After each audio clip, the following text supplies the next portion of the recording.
Baie welkom by Herberg Studio. Ek sit hier saam met my kollega Margie van der Westhuizen en ek is Dani Vermaak. Margie, baie welkom hier by ons.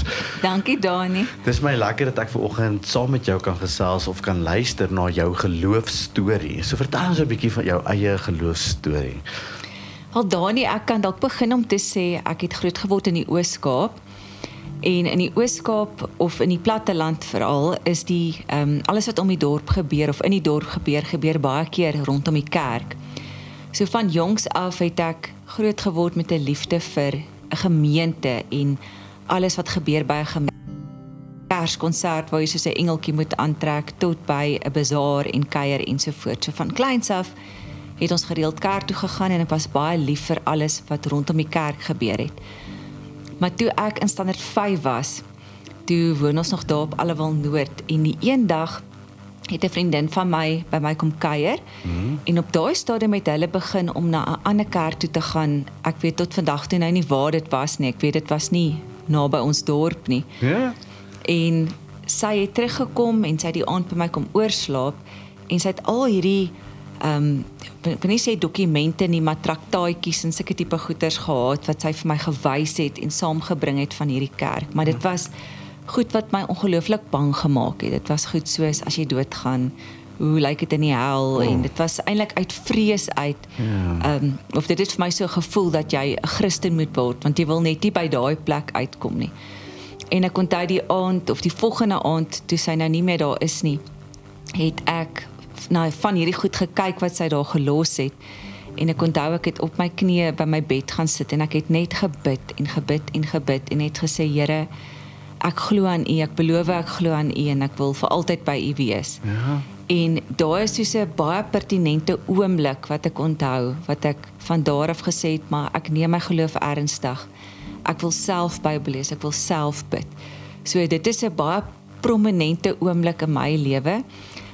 Ons het toe daarna getrek en ons het hier na die Gauteng toe gekom en daar het ek ook te doen gekry met baie verskillende tipe kerke.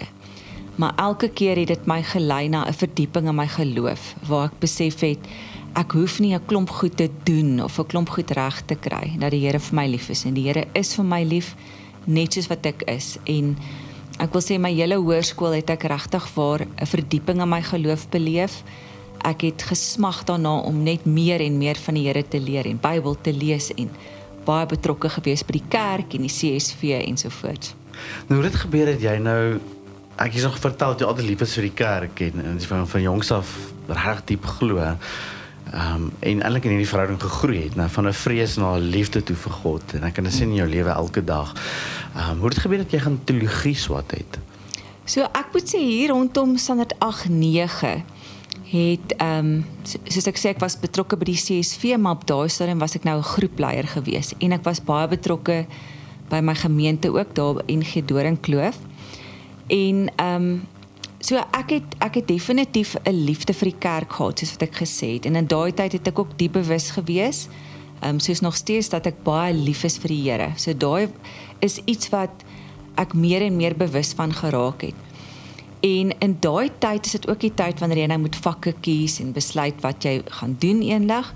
En ek het geweet ek wil graag met mense werk. So toe, op 'n stadium het ek gedink, goed, as ek met mense wil werk, dan moet jy nou seker 'n sielkundige word. So dit was 'n gedagte wat toe nou vir 'n rukkie daar was. En toe raak daar 'n vroue dominee, wat nou my kollega is, Lise, betrokke by ons skool. Ja. En sy het 'n groep studente gevat of hoërskoolleerlinge wat sy geleer het om pastorale versorging te doen met kinders wat miskien met wie dit sleg gaan in die skool. En ek was die sameroeper van daai groep. So dit het gemaak dat ek en Lise baie tyd saam spandeer het. En alhoewel ek op daai stadium nie regtig vroue dominees geken het nie. Ek het een ander een geken hier in my standaard 6 jaar, 6, 7. Maar op daai stadium het ek baie met Lise begin gesels en toe het ek net bewus geword dat die Here my roep om 'n dominee te word. En van daar af het ek nog nooit teruggekyk nie. Ek dink ek sal maar doodgaan en 'n dominee wees. Maar dit was vir my ongelooflik hoe ek net besef het dit is wat die Here wil hê ek moet doen. Dit is wonderlik. Het is lekker om die storie te hoor.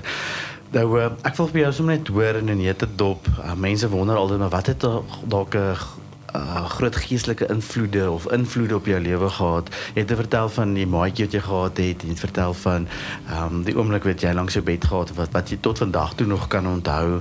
Jy het vertel van Lise, wat 'n invloed gehad het, die FCSV in die kerk, op Aliwal Noord. Wat nog het 'n groot invloed gehad op jou geestelike reis waar jy vandag is, wat jy voel, maar hierdie is dalk nodig om te noem, so as mense dalk verder so wil lees of wil luister na mense of wat ook al, waartoe gaan hulle? Ja, daar het baie mense invloed op my lewe gehad, as ek nou so terugdink, maar van die grootste invloede toe ek nou begin studeer het, was, ek dink, ons dosente. Ja. By Tikkies is ons bevoorreg met ongelooflike wonderlike dosente wat so lief is vir die Here, en ek dink daai liefde wat hulle vir God het my ook aangespoor om meer te leer. Ek dink as 'n mens teologie swat, dan besef jy die Bybel is nie so eenvoudig nie. Mense maak altyd die Bybel eenvoudig, hulle trek versies uit verband uit. Maar daar het ek geleer om in diepte met die Bybel om te gaan, en dit konfronteer jou baie keer, want goed wat jy gedink het op 'n sekere manier werk, is nou nie so nie, so dis uitdagend. Maar hulle was altyd beskikbaar om te gaan koffie drink, om te gesels, en dit het my regtig 'n verdieping in my geloof teweeggebring, dat hulle so bereid was om met jou te engage oor jou geloof.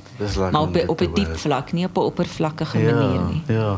Nou Margie, op hierdie stadium met ons na hierdie potgooi opneem, is jy ook nou die assessor van die NG Kerk, is soos 'n visie moderator, nou, as vir die mense kan sê, is groot woorde, so jy is net so onder die moderator, jy ondersteun vir Jan Libbe op hierdie stadium. Ek weet, jy is baie lief vir die kerk en sy strukture, en van Aliwal Noord se storie af, kan ek nou al sien, hoekom die kerk vir jou so kosbaar is. Maar waarom gaan jy vir die struktuur en die pos wat jy, ons het so iemand nodig, maar waarom wil jy graag in so 'n hoedanigheid dien in die kerk? Ek dink ek sien die potensiaal van wat dit beteken as ons nie as gemeentes in isolasie funksioneer nie.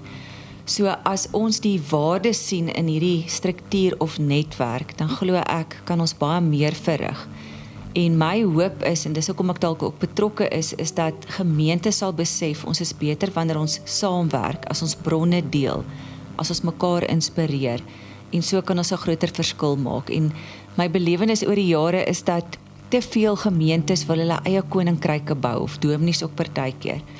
En al is dit die enigste ding wat ek kan regkry, is dat mense saamwerk en hulle goed deel met mekaar, dan sal ek tevrede wees. En as hulle besef, God het 'n roeping vir die NG Kerk in hierdie land, en dat hulle net sal besef dat ons regtig in afhanklikheid van God hierdie roeping ook moet uitvoer. Ag Margie, dit was nou lekker om dit te hoor. Dankie dat jy met ons vanoggend jou geloofstorie deel en ons daarna kon luister. En ek waardeer jou as kollega verskriklik baie. En baie seën op jou reis vorentoe. Dankie Dani vir jou. Praat weer met jou.